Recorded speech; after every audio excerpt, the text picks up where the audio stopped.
Hindi pa rin matapos-tapos ang issue nitong Mary Grace Piatos na to kay Inday Sara. At hanggang ngayon hindi magets ng mga bumabatikos kay Inday kung ano ang problema na hinihingi nila. Example na lang, itong kakamping na si Jerry Kakanindin. Ang sabi niya, Sara wants 30,000 names of EJK victims but couldn't even explain who Mary Grace Piatos and Kokoy Villamen are. Iba rin si Sara makademand. Siyempre, may entry din ang mainstream media katulad nitong listahan ng mga pangalan na di umano'y nasa confidential funds ni Inday Sara, from Mary Grace Piatos, Fernando Tempura at kung ano-ano pa. So once and for all, sagutin na nga natin itong Mary Grace Piatos na to, okay? Bago pala ako, meron munang unang gustong mag-explain para sa inyo nito. Former Defense Secretary Gonzales explains VP Sara's need for confidential funds. Nagtataka lang ako, Vice President, how come up to now she's not raising the issue that she is, after all, assigned, allowed to be the Vice Chairman of the NTF-ELCA? Because that is the only justification I could think of why she will have intelligence funds. Saka kung bakit dinadagdagan yung kanya security, nakapatayin siya ng mga kalaban ng NTF-ELCA. But that has not surfaced in any of the nakikita ko sa Quadcom, etc. Kine-question pa yung kunyari si Piatos at saka yung mga ganun. You know, if you are in the intelligence community, using ISS is normal.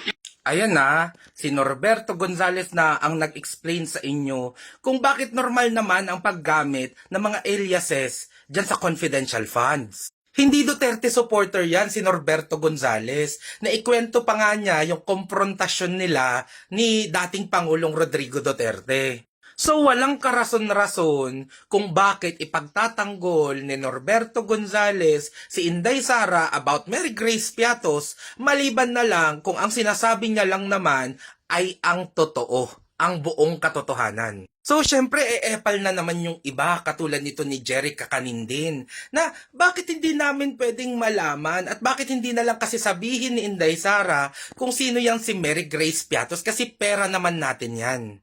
O, eto na, i-explain ko na sa inyo kung bakit hindi nagsasalita si Inday Sara tungkol dito. So, makinig ng mabuti.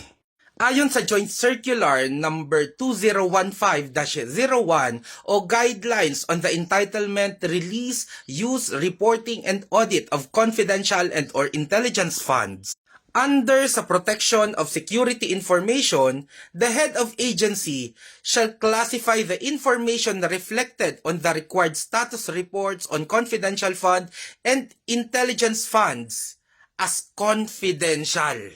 Siguro hindi ko naman na kailangang explain sa inyo ang meaning ng confidential kasi hindi naman siguro kayo ganun kabobo.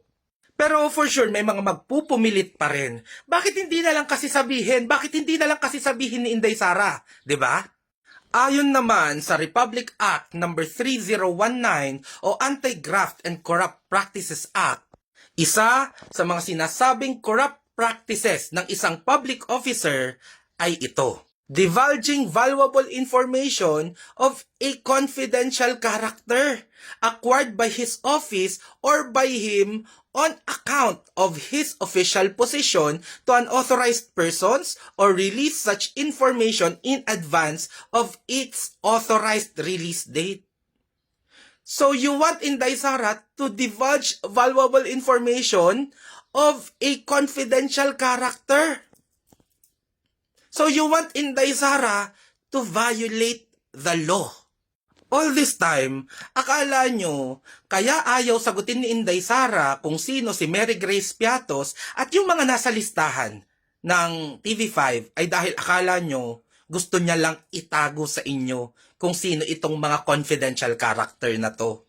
Pero all this time, what Inday Sara is doing is she doesn't want to violate the law, lalo na isa siyang lawyer at ayaw niyang ilagay sa pahamak at pinoprotektahan niya itong mga confidential characters na to. Talaga ba? You want our Vice President to do an unlawful act? At kapag hindi niya nagawa, sasabihin nyo may tinatago siya? Di tanggalin nyo itong batas na to. 'Di ba? Para pwede niya nang sabihin na wala siyang responsibility, wala siyang accountability. At kapag may mga nangyari sa mga taong yan, kayo ang sisisihin.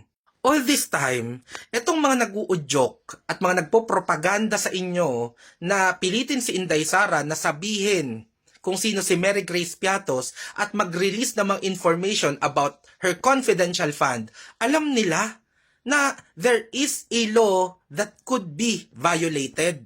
That will be violated. That will surely be violated.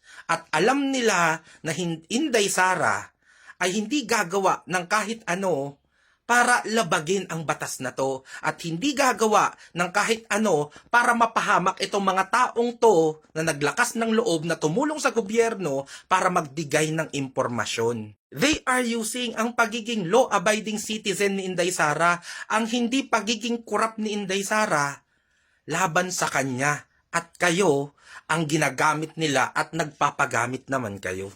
You are inciting Inday Sara to commit an unlawful act. At ganyang mga klaseng tao kayo. So sino nga ba ang korap dito? Si Inday Sara o kayo?